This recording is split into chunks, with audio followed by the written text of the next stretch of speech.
Assalamualaikum warahmatullahi wabarakatuh. Bismillah, thumma alhamdulillah, wa syukrulillah, wa la hawla wa la quwata illa billah. Thumma salatu wassalamu ala nabiyyina Muhammad Rasulillah, Nabi Rahmah, alladhi yub'athu lil alamina kaffah. Allahumma salli wa sallim wa barik alaihi wa ala alihi wa ashabihi wa mawala, amma ba'd.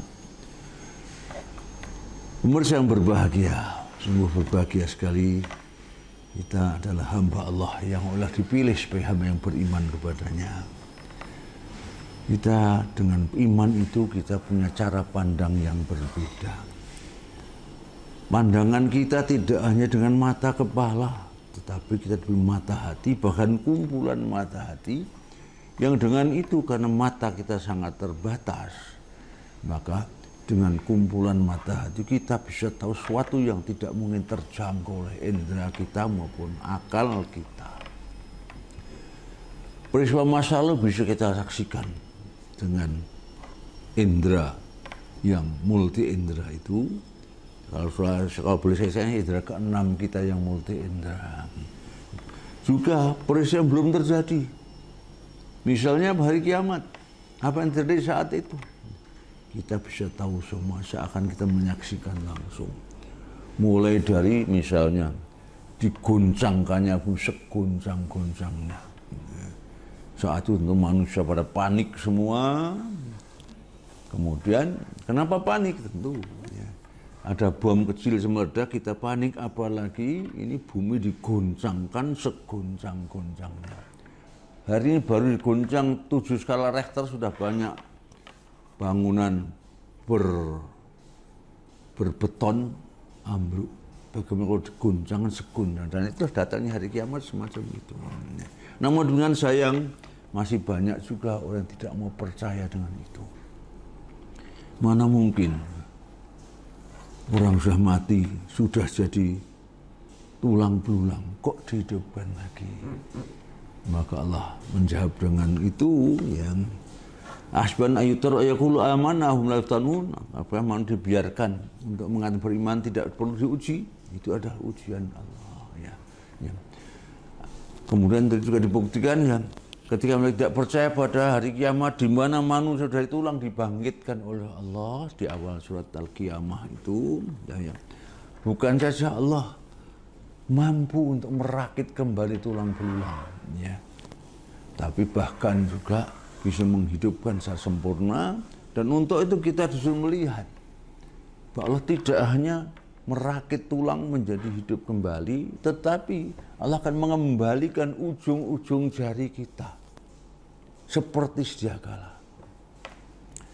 Ini misalnya pada kita bahwa mengembalikan ujung jari itu lebih sulit daripada sekedar merakit tulang untuk menghidupkan kembali.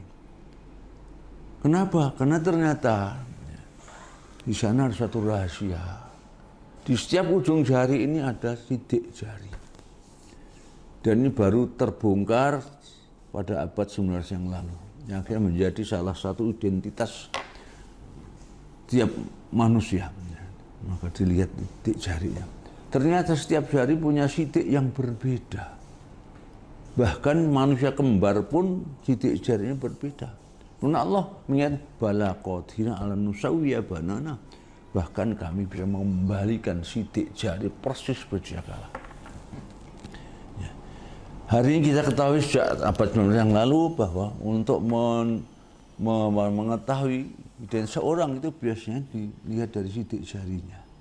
Nah, karena sidik jari tadi tiap orang berbeda. Sekarang temukan lagi yang namanya DNA itu, DNA juga berbeda.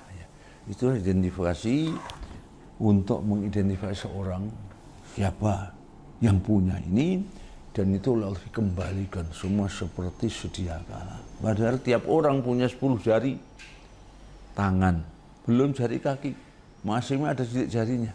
Nah, tapi itu dikembalikan semua sempurna sedia kala, sehingga hanya menghidupkan orang mati itu jauh lebih mudah. Dan untuk mengingatkan itu, maka Allah telah menunjukkan kepada kita peristiwa besar yang terjadi laut pun bisa meluap ke darat menjadi tsunami yang demikian rupa. Padahal nanti di hari kiamat laut akan meledak ya, dan memuntahkan airnya ke daratan, dan bahkan juga itu juga bisa membakar. Laut bisa terbakar, menyala menjadi api. Nah, dan sekali lagi itu adalah kuasa Allah.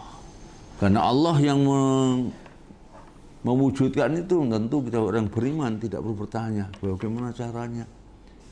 Karena kita yakin bahwa Allah tidak perlu proses bagi Allah. Kun fayakun, selesai semua. Sehingga bagi kita kiamat yang pasti harus terjadi dan tidak perlu kita pertanyakan karena pelakunya adalah Allah, bukan manusia. Ini saya kira salah satu kriteria orang beriman, punya indera yang berbeda tadi, dan inti indera kita yang keenam yang multi indera adalah Al-Quran. Hadza basairu min rabbikum wa rahmatikum yuqinun. Al-Quran adalah kumpulan mata hati yang indera keenam yang multi indera, yang dengan itu kita melihat yang tidak tampak oleh mata maupun oleh indera kita. Saya kira orang beriman harus ingat itu dan bersyukur bahwa Allah beritahu kepada kita apapun yang tidak mungkin terjangkau oleh akal maupun indera kita, Allah beberkan di hadapannya, kita tinggal sami'na wa ta'ala. Saya kira ini bagi orang yang beriman harus kita ingat itu. Hadan wa iyyakum ajma'in wa lafu minkum. Wassalamualaikum warahmatullahi wabarakatuh.